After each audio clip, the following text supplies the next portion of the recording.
샬롬. 목사님이 봄 이야기를 하시는 것 같은데 뒤에서 뭐라고 하시는지 자세히 못 들었습니다. 아름다운 고향에 가득한 이런 봄을 만드신 하나님께서 우리 성도님의 가정의 심령에다 그보다 더한 향기로운 그런 평안을 주시기를 기원을 드립니다. 오늘 이번 주간은 아닙니다만 다음 주간부터 고난주간이 시작되는데 이 고난주간을 맞으면서 오늘 말씀을 통해서 여호와의 종의 형통이라는 제목으로 함께 여호와의 종의 고난에 대한 것을 묵상하려고 합니다. 본문 말씀은 이사야서를 좀 배경을 설명을 하려면 참 깁니다만은 다 생략하겠습니다. 하나님께서 선지자 이사야로 주신 하나님의 복음입니다. 그 내용인즉 하나님께서 그의 종, 오늘 말했지만 그 종은 독생자를 말씀합니다. 예수 그리스도이십니다. 독생자를 메시아로 보내셔서 하나님의 뜻인 구원을 이루시겠다, 구원을 주시겠다고 하는 내용입니다. 그러므로 이것은 참 복음이죠. 그런데 오늘 말씀에서 보면은 우선 우리가 먼저 생각할 것은 여호와의 종인 메시아가 형통하리라고 하는 말씀입니다. 보라 내 종이 형통하리니 그렇게 말했습니다. 형통이란 말은 그 뜻을 보면은 뜻대로 모든 것이 잘 된다는 뜻입니다. 내가 가진 뜻대로 모든 것이 잘 된다, 뜻대로 된다. 형통이라고 말을 합니다. 그런데 이 형통이 우리가 생각해 볼 때 과연 그것이 다 형통이냐 하는 생각을 하게 됩니다. 시편 73편을 보면은 거기에 형통에 대한 얘기가 나옵니다. 예. 어떤 형통이냐 하면은 악인의 형통입니다. 악인의 형통. 그들은 죽을 때에도 고통이 없고 그 힘이 강건하고 사람들이 당하는 고난을 그들에게는 없고 사람들이 당하는 재앙도 그들에게도 없나니 그들에게는 없나니 그들이 교만을 행하고 강포를 옷 입고 그럼에도 불구하고 살이 쪄서 그들의 눈이 솟아나며 그들의 소유는 마음의 소원보다 더 많으며 이 보면은 굉장히 잘 되는 거죠. 그들이 원하는 것은 마음에 생각하는 소원보다도 더 잘 된다는 거예요. 이 땅에서 뭐 말할 것이 없고 죽을 때도 고통이 없어. 일반 사람들이 당하는 그런 고난도 없고 강포를 행하고 마음대로 악을 행하고 그래도 아무런 그 해가 없더라고요. 자, 이것이 형통이라고 말하겠느냐 하는 문제입니다. 그죠? 성경에는 형통에 대한 여러 가지 말씀이 많죠. 우리 시편도 보면은 복 있는 사람은 이렇게 말씀하면서 시냇가에 심은 나무가 그 시절을 쫓아 그 무성한 것처럼 다 하나님을 쫓아 사는 사람들은 그 행사가 다 형통하리로다. 이렇게 형통한다. 형통에도 이제 두 가지가 있겠죠. 근데 여기는 여호와의 종의 형통입니다. 하나님의 그러므로 이 뜻대로 잘 된다고 하는 이 뜻은 그러니까 하나님의 뜻이 된다는 거예요. 하나님의 뜻대로 된다는 뜻입니다. 진짜 형통은 뭔가요? 선하신 참으로 좋으신 하나님의 뜻하신 뜻대로 되는 것이 바로 그것이 형통이다. 그런데 여호와의 종이 그 형통을 이룬다는 말씀입니다. 다른 말로 바꾸면은 이것은 여호와의 종의 형통이기도 하지만은 하나님의 형통이라고 말할 수가 있겠죠. 하나님께서 그 종을 보내셔서 형통하게 하시는데 그 형통이 결국 하나님의 뜻을 이루시는 거니까 하나님이 형통하게 되시는 것입니다. 그런데 이것이 이렇게 되는 이유는 여호와의 팔이 위기에 나타났느뇨 한 것입니다. 하나님의 팔이 있습니까?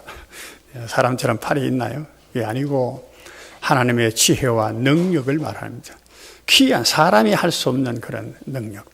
어떤 분은 그런 이야기도 하나님의 팔이라고 해서 나는 예전에 포크레인 처음 나왔을 때 저게 정말 하나님 팔 같다 하는 생각이 들어요. 사람이 삽으로 뭐 흙을 퍼고 다 했잖아요.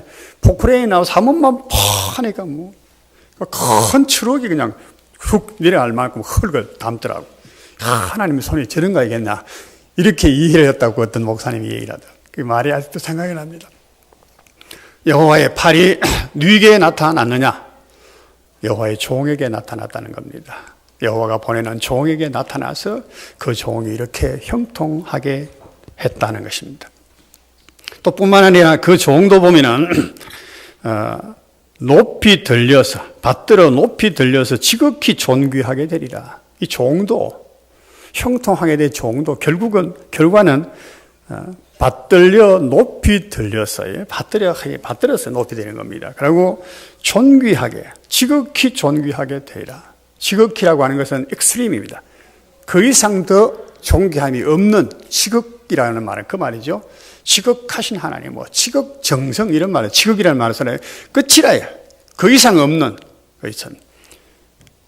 그렇게 존귀하게 되리라. 여호와의 종이 그렇게 되었다. 그런 말씀입니다.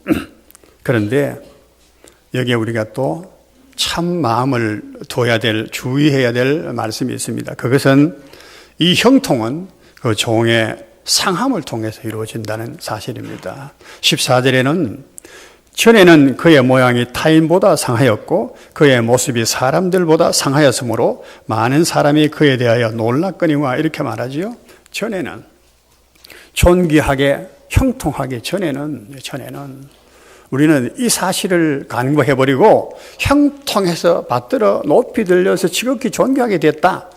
이것만 생각하면은 우리가 실망하기 쉽습니다. 여기 보니까 그 종이 전에는 상함을 상했는데 얼마나 상했는가.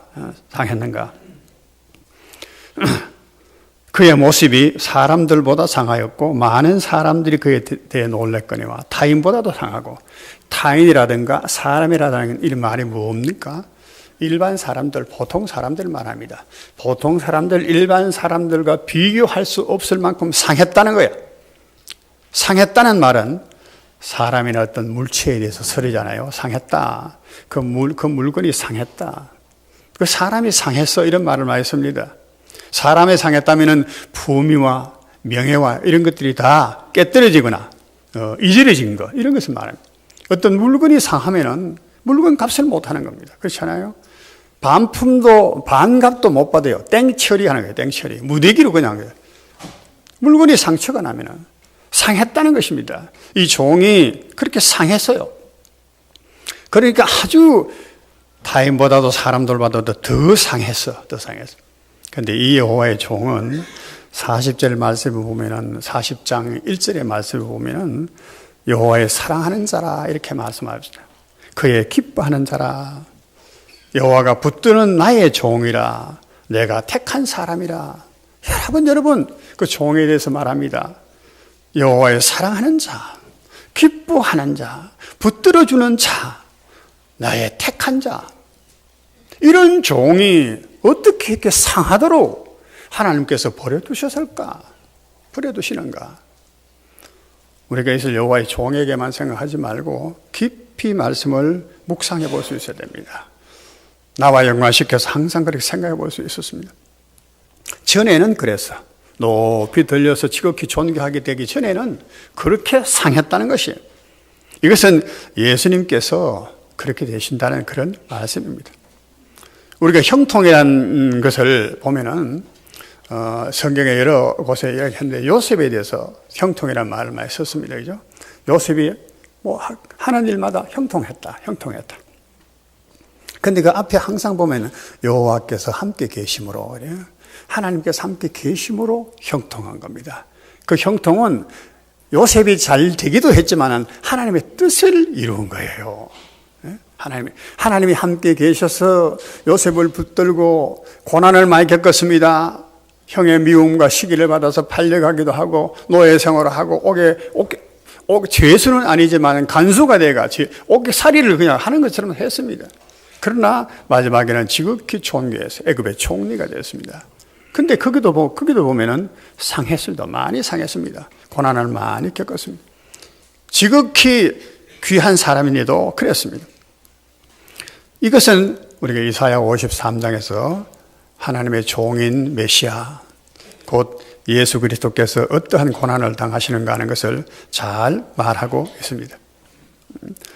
우리 53장을 우리가 다 읽어보지는 않았죠.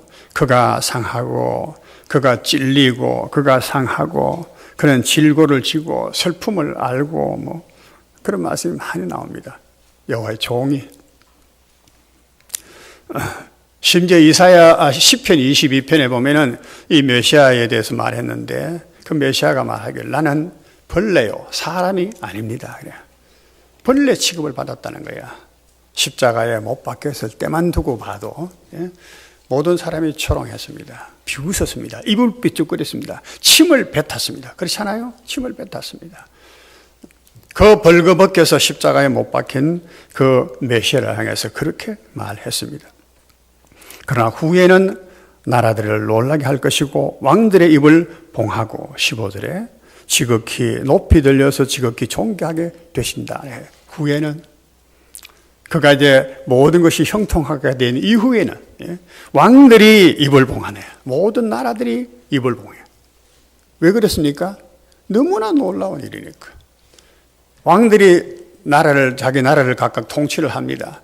그런데 그들이 통치하는 나라, 그들의 통치하는 나라의 평안과 비교할 수 없는 그 나라가 메시아로 말미암아 세워지니까 왕들이 입을 봉할 수밖에 없어요. 이게 놀라운 하나님의 팔이 나타난 역사인 것입니다. 기이한 역사예요.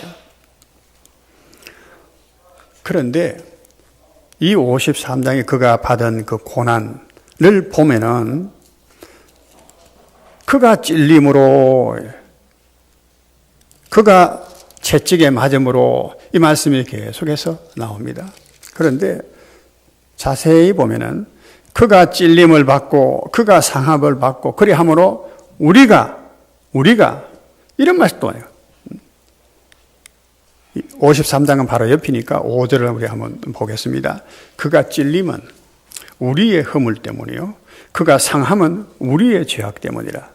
그가 징계를 받음으로 우리가 평화를 누리고 그가 채찍에 맞음으로 우리는 나음을 받았도다. 그와 우리라고 하는 것은 나라고 얘기해 봅시다.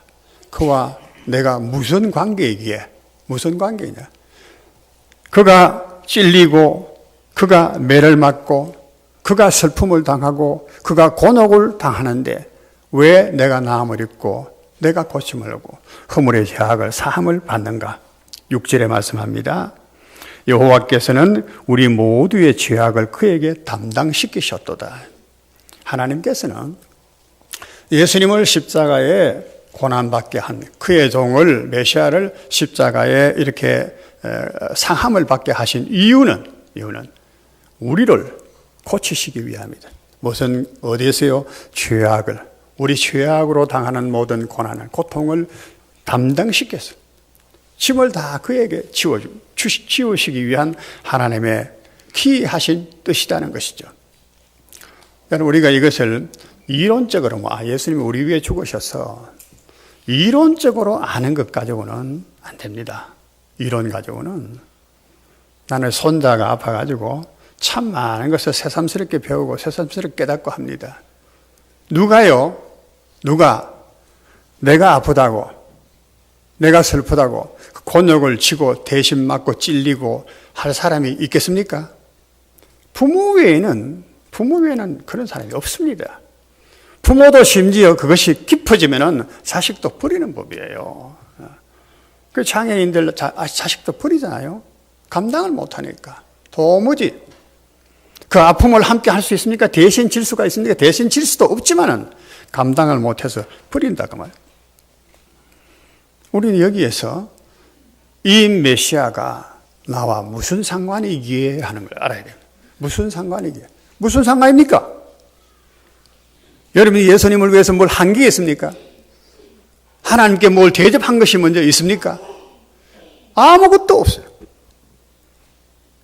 그런데 하나님께서 먼저 그의 독생자입니다. 이 메시아는 독생자입니다. 종이라고 했습니다마는 하나님의 뜻을 그대로 순종하니까 그대로 자기는 모든 것을 다 비우고 그대로 순종하니까 종이라고 부른 거예요. 그는 실제로 하나님의 독생자이십니다.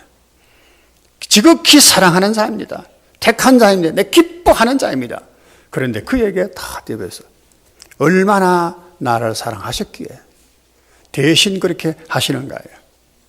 누가 이렇게 세상에서 할 수 있는 사람이 있겠습니까? 나는 그 예수님과 그 하나님과 어떤 관계에 있는가? 이것을 생각할 수 있는, 이게 우리 고난주일의 생각 묵상해야 된다 그 말입니다. 그렇지 않으면 그와 나는 아무런 관계 없습니다. 예수님이 뭐 십자가를 지든지 무슨 상관이 있느냐요. 그래서 53장 1절에 가니까 우리가 전한 것을 누가 믿었느냐? 선지자가 탄식하는 말입니다.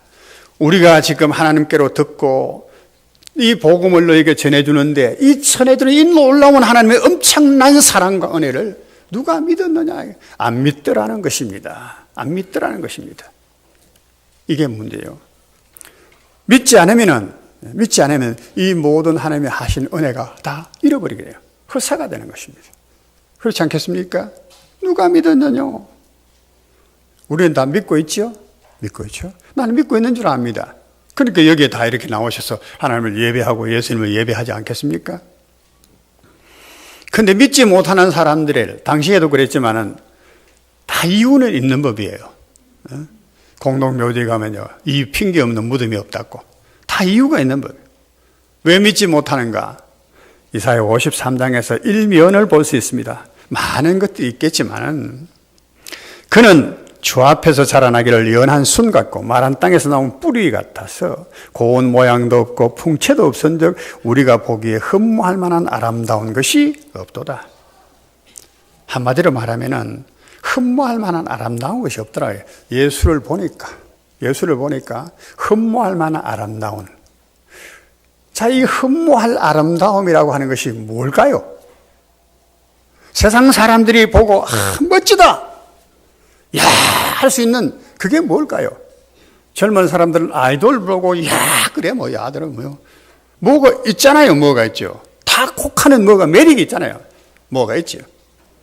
근데 예수님을 보니까 그게 없어. 그는 상한 것이 타인보다도 모든 사람들보다 더 상했으니까 아름다운 모양도 풍채도 없는 겁니다. 세상 사람들 눈에는, 세상 사람들 이승으로는 그런 것이 이해가 안 되는 거예요. 사람들이 원하는 것은 세상에 부입니다. 재물이 많다든가, 학식이 많다든가, 세상에 권위가 있다든가, 이런 거예요. 그런 것이 있으면은 매력이 있는 겁니다. 참 따를만하다, 믿을만하다, 이게 되는데 예수님께는 그게 없다는 거예요. 고운 모양도 없고 풍채도 없고 배경도 없고 목수의 나사렛은 무엇을 대단한 인물이 나겠느냐? 당시에 그랬으니까 나사렛에서 무슨 대단한 인물이 나겠느냐? 젊은 나이에 그림을 보면 항상 예수님 보면 빼빼해. 못 잡수셔서 그런지 몰라도 흠모할 만한 것이 없어. 여러분은 어떤 사람을 동경합니까? 이 세상에서요, 돈 있는 사람입니다. 재벌들 다 부러워하지요. 욕을 하면서도, 뒤로는 막 욕을 하면서도 부러워합니다. 떵떵거리는 정치인들요, 권세자들 욕을 합니다. 그 배우에 보면 까보면 추한 것이 한이 없는데도 욕을 하면서도 다 부러워합니다. 그거 되려고 또 안달을 합니다. 장관 자리 하나 주면 자기 수치가 청문회에서 다 드러나는데도 그런 것도 개의하지 않습니다. 그런 거 다 감수하면서 그 자리 차지하려고 합니다. 왜요? 그것이 사람들이 동경하는 거, 흠모하는 풍채이기 때문에 그렇습니다. 예수님은 십자가에서도 찔리고 곤욕을 당하고 죽으셨습니다. 사람들이 그를 귀하게 여기지 않고 믿지 않는 여러 가지 또 이유 있는데 무엇보다도 하나님의 구원을 기뻐하지 않습니다. 그를 통해서 지금 죄 사함을 주시잖아요. 그들의 죄를 담당시켰도다. 우리의 죄를 담당시켰었도다. 죄를 하나님이 담당시켜서 죄 사함을 주시는 이것에 대해서 사람들이 생각이 없어요. 죄 짓는 것을 두려워하지 않아요. 죄가 더럽고 부끄럽고 정말로 두려운 것인지를 생각을 못하는 것입니다. 그게 죄이긴 하지만 그게 죄예요. 죄는 죄를 보지 못합니다. 죄를 오히려 즐거워하죠. 죄의 낙을 누리기를 좋아해요, 사람들이. 그러니까 하나님의 구원을 좋아하지 않습니다. 예수님께서 여기에 대해서 잘 말씀하셨습니다. 요한복음 5장 44절에 보면은 너희가 서로 영광을 취하고 유일하신 하나님께로부터 오는 영광을 구하지 아니하니 어찌 나를 믿을 수 있겠느냐. 요한복음 12장 43절에 저희는 사람의 영광을 하나님의 영광보다 더 사랑하였음이니라. 영광 말하잖아요. 사람의 영광, 하나님의 영광. 영광이라는 것을 굉장히 어려운 말, 사실 따져보면. 꽃은 꽃의 영광이 있고, 풀은 풀의 영광이 있고, 나무는 나무의 영광이고, 해는 해, 달은 달, 별은 별들의 영광이 다 있다. 해가 해되는 것, 꽃이 꽃 담아지는 것, 그게 영광이라고 봅니다. 그러니까 사람의 영광이 있는 것입니다. 사람이 좋아하는 것, 하나님의 영광이 있는 겁니다. 그런데 사람들은 사람의 영광만 보는 거야. 사람의 영광은 땅에 있는 영광입니다. 방금 말했는 것들이에요. 안목의 자랑, 눈에 보이는 거예요. 희뜩부뜩하는 그런 거 좋아합니다. 정욕의 자랑, 우리 정욕을 만족시켜 줄 수 있는 그런 걸 좋아합니다. 이생의 자랑, 이 땅 위에 있는 것들을 좋아합니다. 안 보이는 거, 내세 이런 것에 관심이 없어요. 죽어봤나? 죽어봐야 알지. 천국 니나 가거라. 세상 사람들이 겁없이 함부로 내뱉는 말이에요. 그게 뭔지도 모르고 그게 참 무식이 용감하지요. 진짜 불쌍하지만은 세상에 육신의 정욕을 취하는 사람들은 하나님께로부터 오는 영광을 생각하지 않습니다. 하늘에 속한 신령한 은혜들이 있는 것을 알지를 못합니다. 예수님은 생명의 양식이라, 내게 오는 자는 생명의 떡을 먹으리라, 생수를 마시리라, 은혜와 평강이 넘치리라, 이런 말씀을 해도 그런 데는 관심이 없어요. 주님, 돈 많이 주십시오. 그거예요. 우리 하나님께서 항상 말씀하세요. 주님께서요. 무엇을 먹을까, 무엇을 입을까, 이런 거 제발 구하지 마라.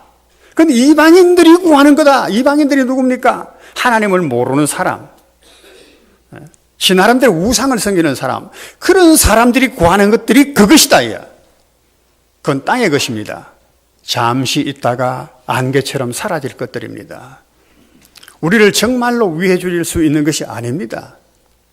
그런데 거기에다가 목을 매는 것입니다. 구하라 찾아라 문을 두드리라. 구하라 찾아라. 하나님께 부지런히 구하면 지위도 주시고 돈도 주시고 건강도 주신다. 그거에다가 막 기도하는 거예요. 구하라 찾아라 문을 두드리라. 그 말씀일까요? 너희는 먼저 그의 나라와 그의 의를 구하라고 하셨는 말씀은 다 제쳐놔버리고 구하라 찾아라 문을 두드리라. 그 말씀은 너무 좋다 이게. 그럼 주신다. 구하는 자에게 찾는 자에게 문을 두드리는 자에게 열어주시지 않겠느냐. 얼마나 좋은 말씀입니까? 그것만 찾는 거예요. 그것만. 이것이 인간이에요. 인간. 죄인의 모습입니다. 구원의 필요성을 느껴지는 모습입니다. 죄의 사함이 어떤 것인가를 모릅니다.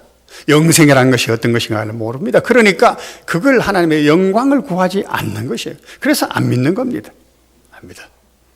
그게 못 믿는 겁니다. 예수 믿는 사람은 고난만 많고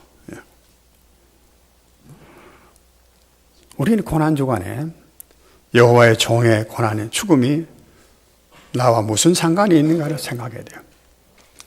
예수님의 십자가, 그것은 하나님의 죄의 심판을 보여주시는 하나님의 공의의 그런 포고입니다. 봐라, 죄는 이렇게 처참하게 죽는다. 그는 육신적인 것만 보이겠죠. 일단은 십자가에 예수님이 죽으시는 것은 손발에 못을 짜우하고 거리에 가시관을 쓰고 여러분이 못 박히는 것만 해도 얼마나 고통스럽겠습니까? 그래서 죽을 때까지 피가 흐르고 물이 흐르고 죽을 때까지 달려준 거예요. 그 자체만도 비참하고 부끄럽고 고통스러운 거겠죠. 그런데 그것은 나타난 것이고 그 보이지 않는 것은 죄의 심판인 것입니다. 죄인은 이렇게 죽는다는 거예요. 십자가는 네가 그렇게 죽는다는 말입니다. 우리의 죄악을 그가 담당했으니까 담당하지 않으셨다면 내가 그렇게 죽는다는 것을 보여주신 겁니다. 나는 죽는다 이렇게. 죽고 나서 지옥의 영원한 형벌을 당하게 된다. 그걸 보느냐 하는 것이요. 예수님은 자기들이 하는 바를 모릅니다 하고 기도하고 있는데도 초롱하고 침뱉고 말이야. 왜 지금 그 고난을 당하시는지를 모르는 거예요. 알지를 못하는 겁니다. 십자가는 우리의 죄악을 하나님께서 그 종에게 담당시켜 주신 사건이에요. 죄의 심판을 제거해 주시는 사건입니다. 포고예요, 파가. 십자가는 또한 뿐만 아니고 하나님께서 구원을 주시는 사랑의 깃발이라고 보는, 한면은 하나님의 심판의 엄중함을 보여주시면서 한편으로는 봤나, 내 독자다, 내 사랑하는 종이다, 내 기뻐하는 자다, 내가 저를 십자가에 이렇게 못 박느니라. 왜?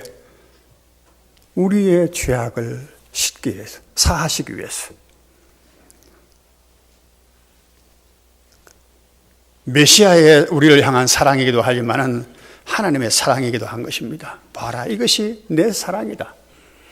하나님은 사랑은 이와 같은 죄를 벌하는 것 제외하고는 사랑을 말하면 안 돼요. 무조건 사랑이 아닙니다.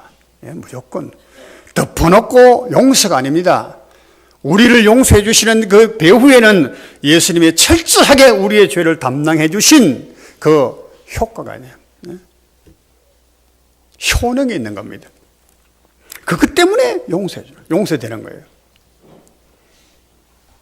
예수님께서 죄를 사하고 병자를 고치고 하시니까 예수님은 하나님의 아들이니까 그런 능력이 있어서 그렇다, 그렇게만 생각하면 안 됩니다.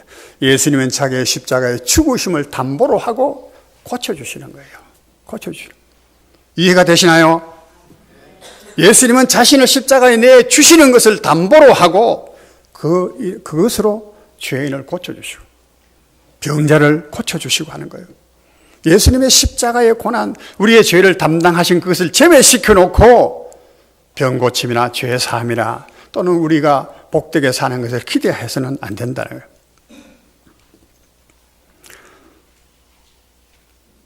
우리는 이런 여호와의 종의 고난을 보면서 생각해야 될 것은, 우리의 죄가 그를 십자가에 못 박았구나.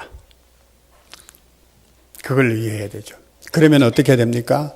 우리는 죄를 버려야 하는 겁니다. 죄는 하나님의 진노를 불러옵니다. 지옥의 형벌을 가지고 옵니다. 그렇지도 하지만은 믿지 않아서 하나님의 이런 주신 은혜를 멸시하는 것이 되고 헛되게 하는 것이고 하나님을 슬프게 하는 것이 더 사실은 중요한 것입니다. 성도들에게 하나님께서 고난을 주십니다. 예수님은 고난은 바로 우리의 죄악을 담당하기 위하여 지워주신 하나님의 그런 고난이었지만은 성도에게도 고난이 있습니다. 자, 우리 예수님께서 우리의 죄를 다 십자가에 담당하셨다. 그러면 우리는 아무런 그런 것이 없어야 되지 않겠어요? 모든 것이 다 용서됐는데, 죄가 용서되면 모든 것이 다 되는 것인데 형통해야 되지 않겠습니까?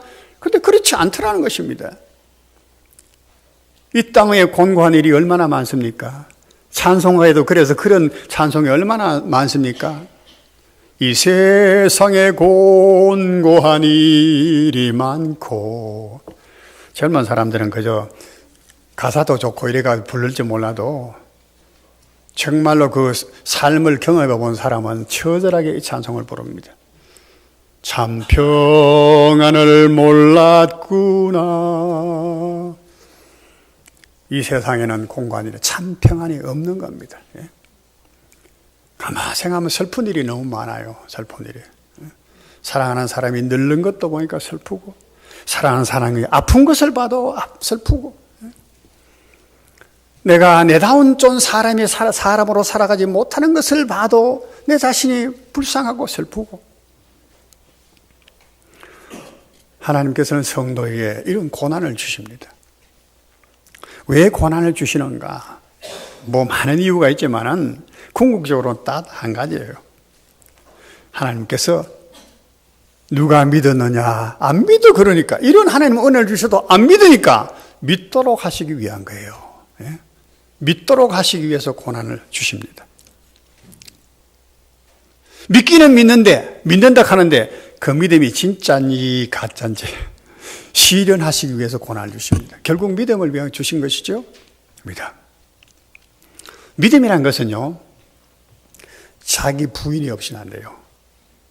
믿음이라는 건 뭔가 전적으로 하나님을 종이라고 했잖아요.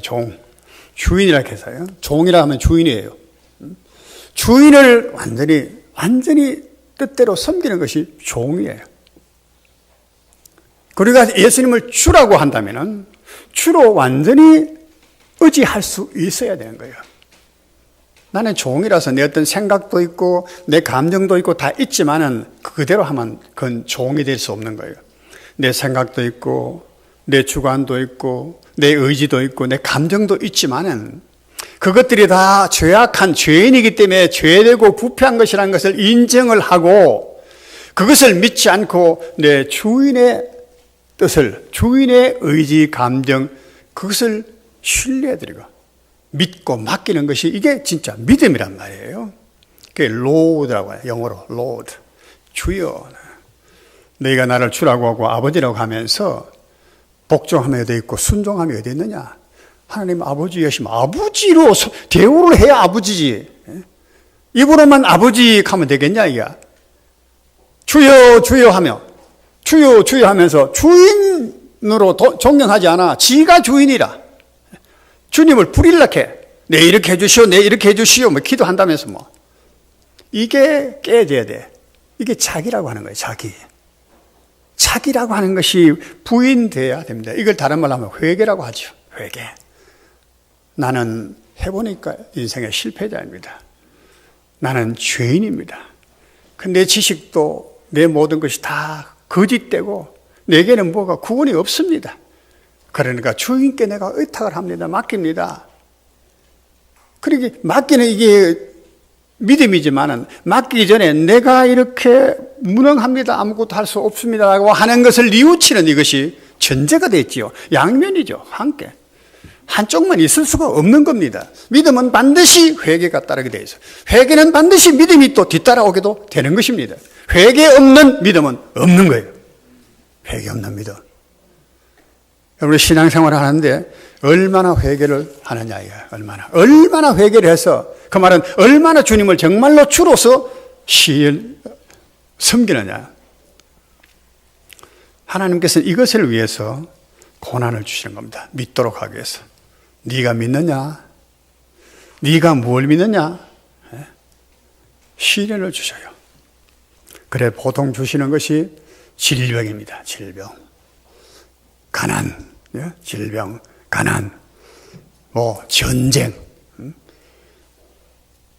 하나님 하시는 방법은 헤아릴 수 없죠. 역사를 봐도 그래요. 그죠? 애굽에 하나님께서 많은 재앙을 내렸었습니다. 바로에게. 왜 그랬습니까? 여호와가 하나님을 알게 하려고 그래요. 사사시대에 보면은 그 백성이 하나님을 몰랐기 때문에, 다른 말은 믿지 않았기 때문에 하나님을 알게 하려고 많은 고난을 보내는 겁니다. 고난을. 전쟁을 일어나게 하고, 노략을 당하게 하고, 압제를 당하게 하고, 압제를 당하고 고난을 당하니까 주여 우리를 구원해 주소서. 이스라엘이 그렇게 부르짖었단 말이죠. 그때 하나님께서 구원을 베풀어 주시는 것입니다. 봐라, 그렇지? 내가 주인 것을 알겠지? 알겠지? 요한계시록에 보면 말세의 마지막 때에도 하나님께 이 세상에 엄청난 재앙을 내리실 겁니다. 왜 그랬습니까? 마지막으로 기회를 주시는 겁니다. 네가 믿을래? 안 믿을래? 구원을 받을래? 죽을래? 죽을래? 선택이에요.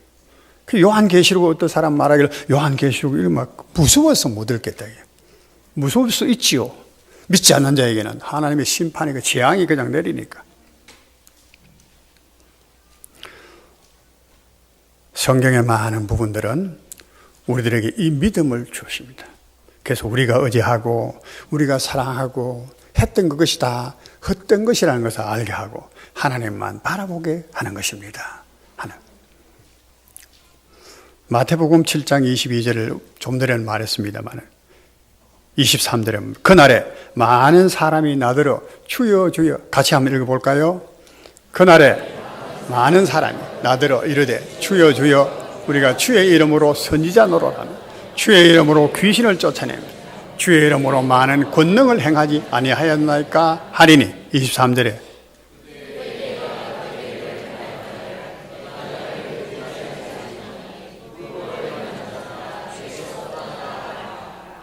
주여 주여 부를 뿐만 아니고 선지자 노릇도 하고 귀신도 쫓아내고 권능도 하고 대단하잖아요.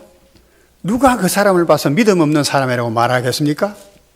아무도 그렇게 생각하지 않을 겁니다. 이만한 능력을 행했다면. 그런데 주님께서 그날에 밝히 말하되 내가 너를 모른다는 거야. 그런데 그 믿음은 가짜라는 것이죠. 가짜. 주여 주여는 했지만은 주여로 부른 그 의미가 다른 것입니다. 누가복음 18장 8절에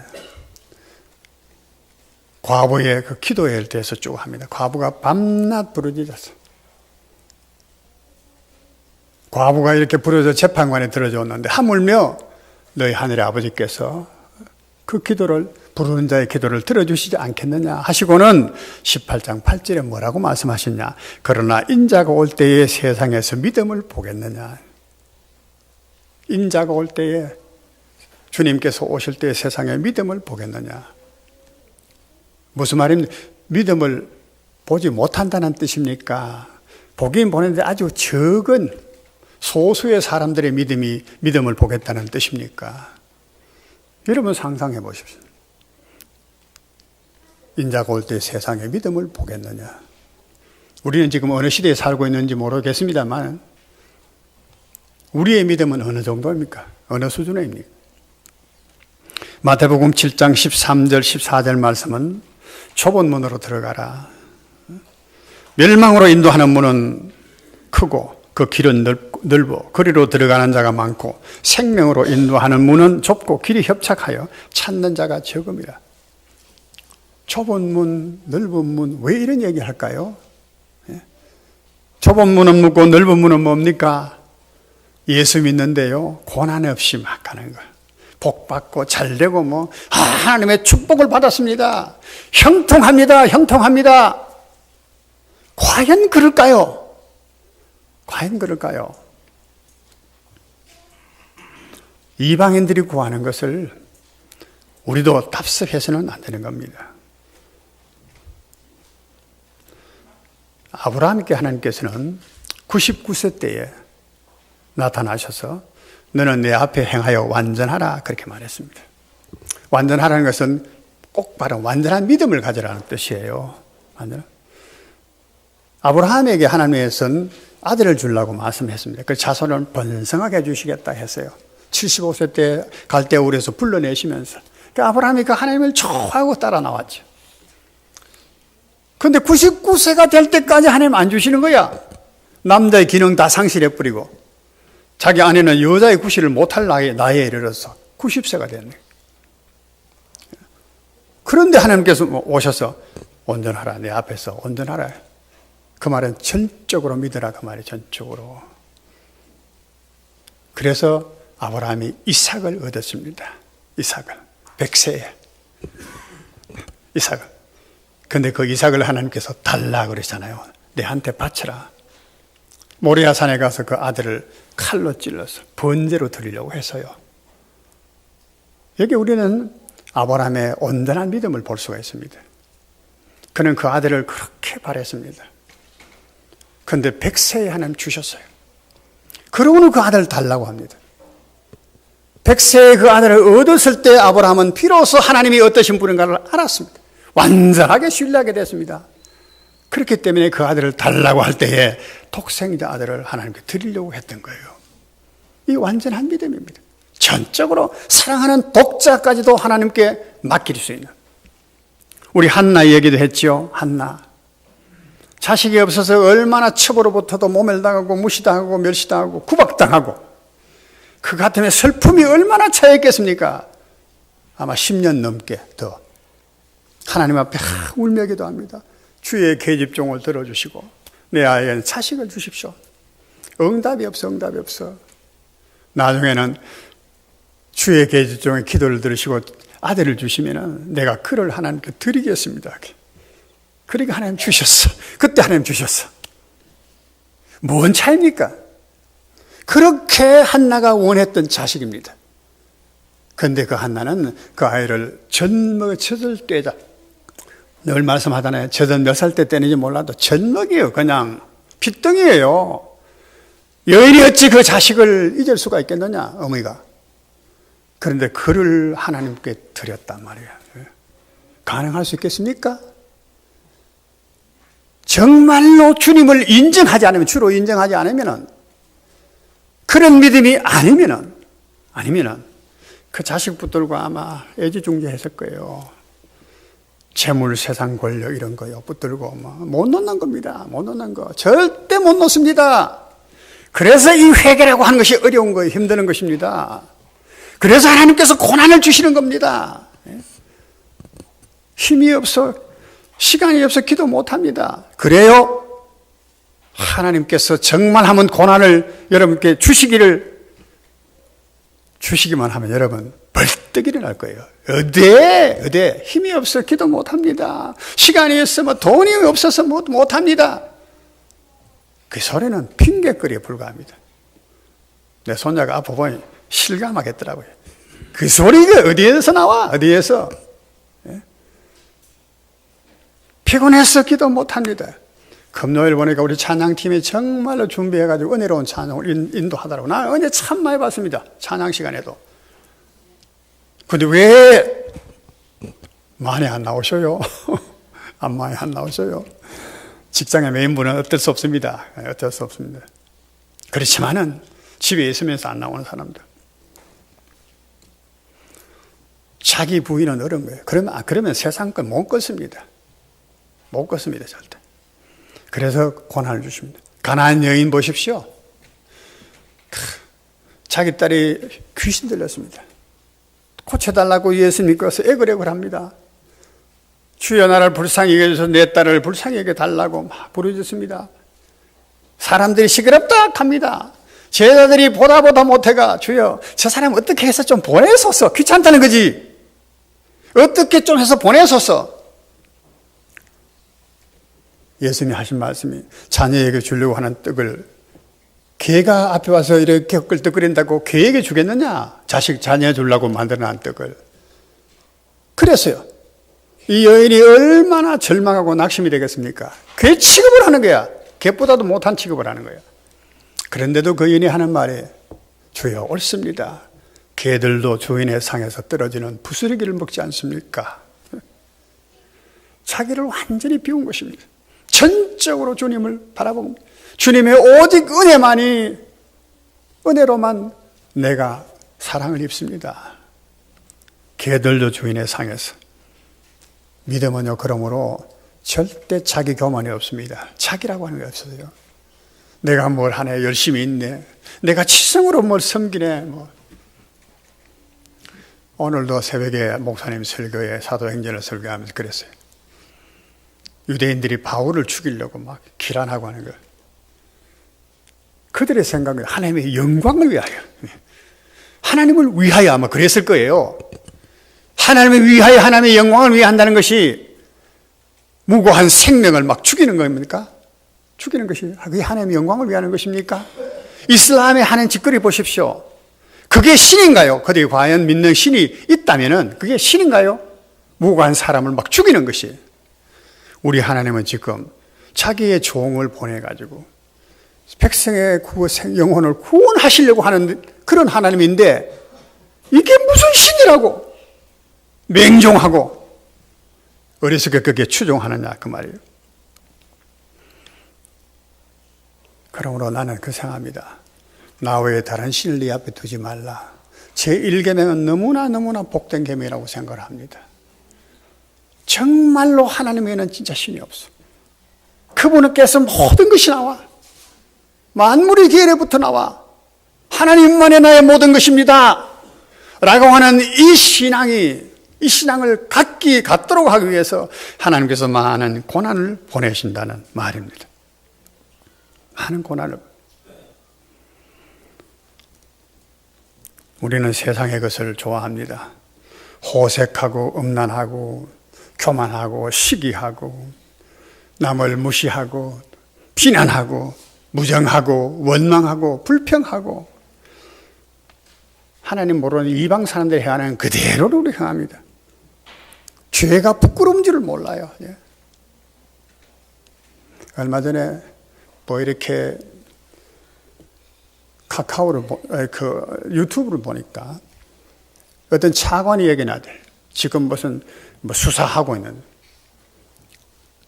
그 사람이 성범죄를 했다고 성을 돈 주고 상납을 받아가지고 하여튼 그렇게 더러운 짓을 했어.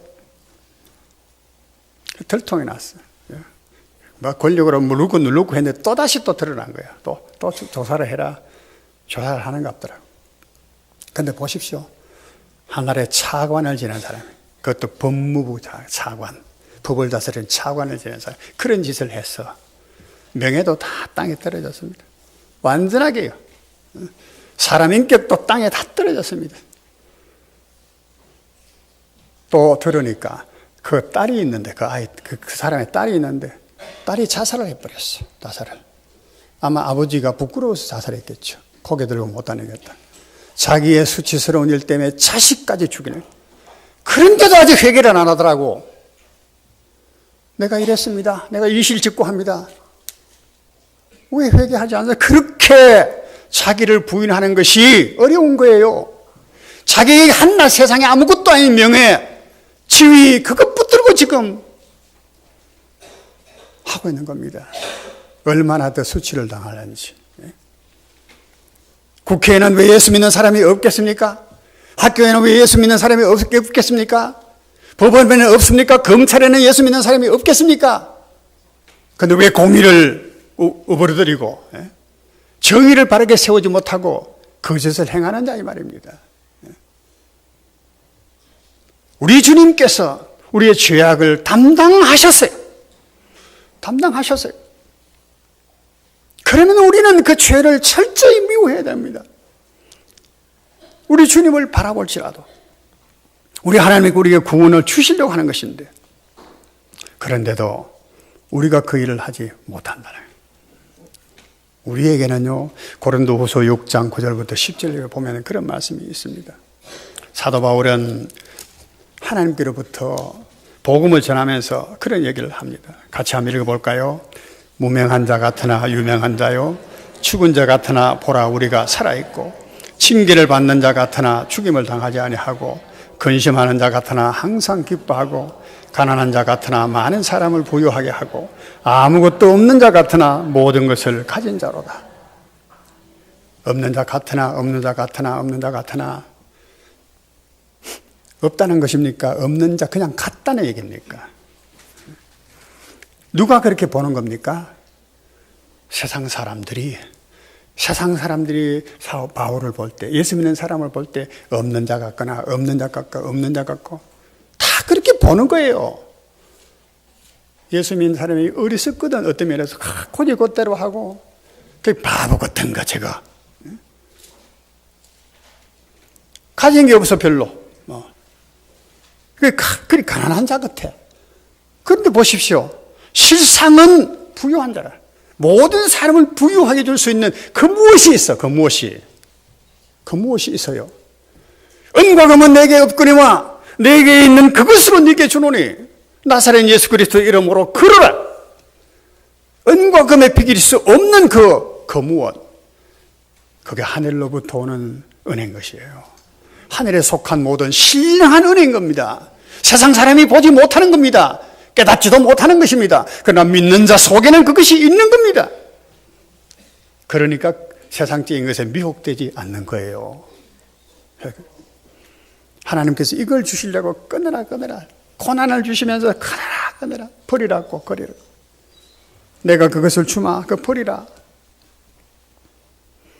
우리 하나님은 형통하시는 분입니다. 형통케 하시는 분입니다.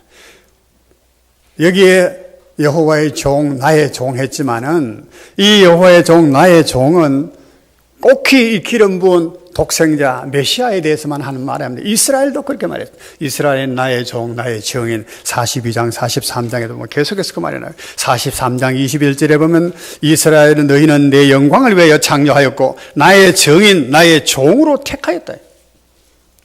우리가 하나님의 종으로 증인이 되도록 하나님 택했어. 하나님이 그렇게 하시는 거예요. 그러면 반드시 그것을 이루시는 거예요, 형통.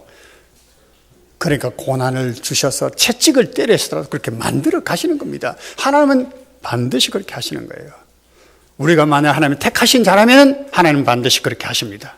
아니면 내버려 주려 마음대로 하도록. 아까 말했던 시편 73편에 악인들이 형통한 것처럼 내버려 둡니다. 형통하라고, 세상적인 것에 형통하라고. 그러나 그들은 졸지에 망합니다. 졸지에.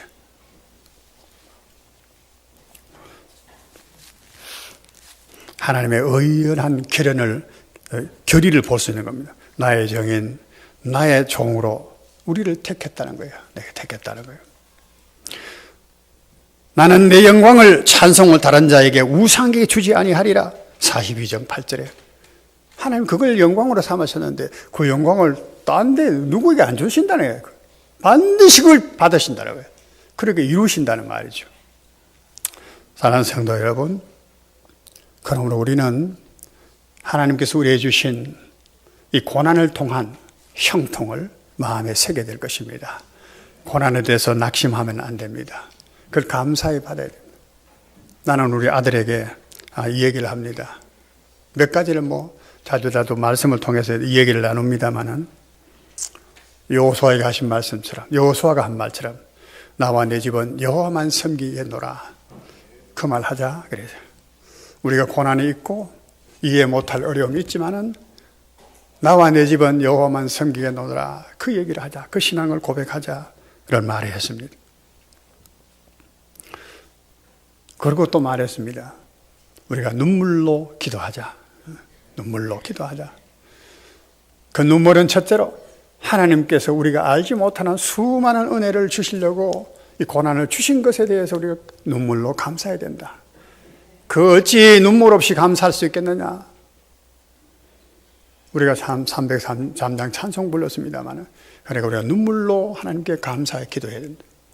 또 한편으로는 자식의 아픔을 어찌 부모가 그냥 보고 있겠느냐. 그러니까 눈물로 기도해야 되지 않겠느냐. 눈물로 기도하자. 그렇게 말했습니다. 그리고 나 외에는 다른 하나님이 없다는 말을 우리는 붙들고 살자. 나 외에 다른 하나님이 없다 절대. 창조하시니 나를 지으신 하나님, 나를 아시는 하나님, 나를 향하신 형통한 뜻을 가지고 계신 하나님, 그 하나님만 붙들고 살자. 나는 그렇게 말했습니다. 우리는 이렇게 살기를 원하고 꿈꿉니다. 그러나 마음대로 되질 않는 거예요. 이 여호와의 종에게 그런데 보면 42장 1절에 보면 하나님께서 내 종, 내 기뻐하는 자 나를 택한다. 그렇게 말씀하시면서 내 영을 그에게 주었어. 그래서 내 영을.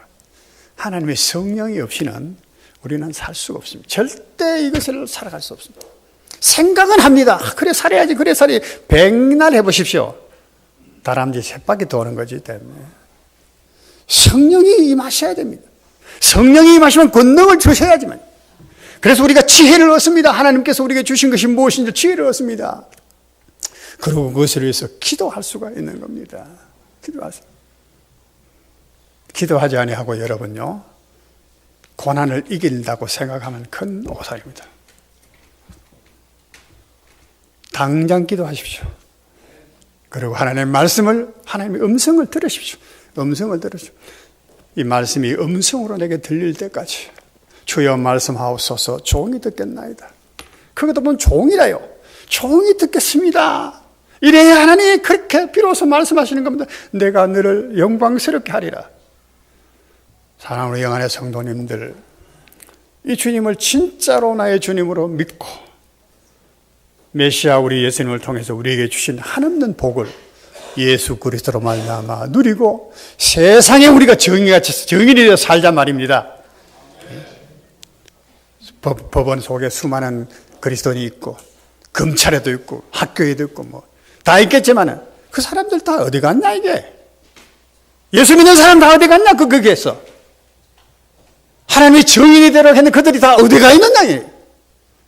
가슴 칠 일 아니겠습니까? 맛을 잃어버렸습니다. 맛을 잃어버렸습니다. 교회가 빛을 잃어버렸습니다. 어찌 세상에 복음을 전갈 수가 있겠습니까? 우리가 이 고난 중간에 다시 생각하면서 기도하고 새로운 종으로 다시 태어날 수 있기를 주의 이름으로 축원드립니다. 네, 기도하겠습니다. 하나님 아버지, 아버지라고 부르기조차 부끄러운 존재입니다만은 오늘 다시 주의 말씀을 들었습니다. 죄로 허물어진 이 마음에는 그 말씀이 깨닫지를 못합니다. 귀머거리 된 이 귀에는 들리지도 않습니다. 눈이 감겨진 이 눈에는 그 하나님의 영광이 보여지지도 않습니다. 주여 성령을 우리에게 주셔서 눈뜨게 하시고 귀 열리게 하시고 마음 깨닫게 해주셔서 오늘 내가 하나님 앞에 어떤 존재인가를 알고 이 시대에 하나님의 정인이 되고 하나님의 종으로 높이 받들려 천귀하게 되는 하나님을 찬송하게 하는 삶과 역사를 이루어갈 수 있게 하여 주시옵소서. 예수님 이름으로 감사하며 기도하옵나이다. 아멘.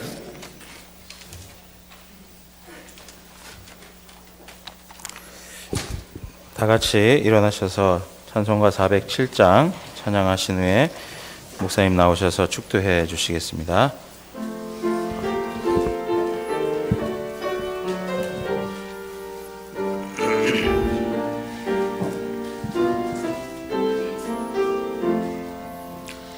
구주와 함께 나 죽었으니 구주와 함께 나 살았도다. 영광의 그날에 이르도록 언제나 주만 바라봅니다. 언제나 주는 날 사랑하사 언제나 새 생명 주시나니 영광의 그날에 이르도록 언제나 주만 바라봅니다. 마음속에 시험을 받을 때와 무거운 근심이 있을 때에 주께서 그때도 같이 하사 언제나 나를 도와주시네. 언제나 주는 날 사랑하사 언제나 새 생명 주시나니 영광의 그날에 이르도록 언제나 주만 바라봅니다. 뼈 아픈 눈물을 흘릴 때와 쓰라린 마음으로 탄식할 때 주께서 그때도 같이 하사 언제나 나를 생각하시네.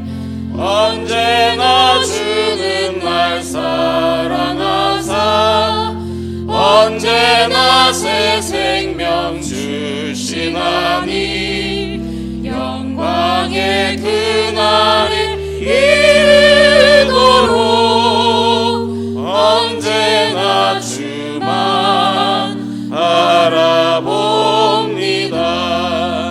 내 몸의 약함을 아시는 주 못 고칠 질병이 아주 없네. 괴로운 날이나 기쁜 때나 언제나 나와 함께 계시네. 언제나 주는 날 사랑하사 언제나 새 생명 주시나니 영광의 그날에 이르도록 언제나 주만 바라봅니다.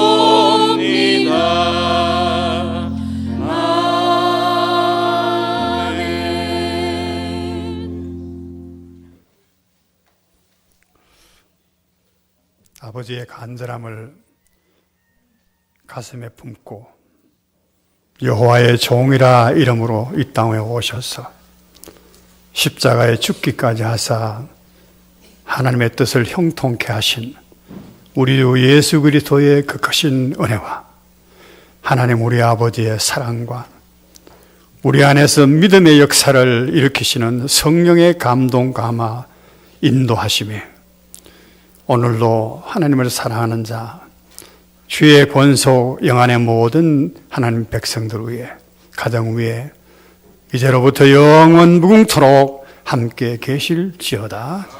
아멘. 찬양 찬양